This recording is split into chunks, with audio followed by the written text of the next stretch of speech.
అయితే చనిపోవడానికైనా మందు ఇప్పించండి అని చెప్పి. సో ఆ రకమైనటువంటి భావంతో రైతులందరూ వచ్చారు. రామానాయుడు గారు చెప్పడం కాదు, చాలా మంది చెప్తున్నారు అది. ఆ రకమైన అందుకు ఖచ్చితంగా ప్రభుత్వాన్ని 100% డిమాండ్ చేస్తున్నాం. 10,000 రూపాయలు ఖచ్చితంగా ప్రతి ఎకరానికి ఇచ్చి తీరవలసిందే. ఇన్పుట్ సబ్సిడీ ప్రసక్తి క్వశ్చనే కాకుండా వాళ్ళకి ఎరువులు కానీ విత్తనాలు కానీ నాణ్యమైన విత్తనాలు ఇవ్వాలి. మళ్ళీ ఏయో విత్తనాలు తీసుకొచ్చి ఇచ్చిస్తే మళ్ళీ ఎందుకు పనికి రాకుండా పోతాయి. నాణ్యమైన విత్తనాలు ఖచ్చితంగా తీసుకోవాల్సిందే. కౌలుదారు అన్నిటికన్నా ముఖ్యం ఏంటంటే కౌలుదారుని వాళ్ళు ఆదుకోవాల్సిన అవసరం చాలా ఉంది. 180 మంది కౌలు రైతులే.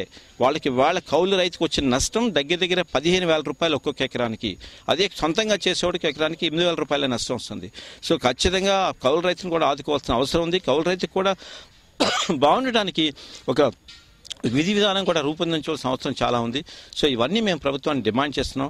ఇవి కాకుండా కొనుగోలు కేంద్రాలు పెట్టడం కాకుండా అసలు ఫ్యూచర్లో కూడా మనం ఇప్పటి నుంచో చూస్తే ఎకరానికి 40 బస్తాలే పండిస్తున్నాం. కొన్ని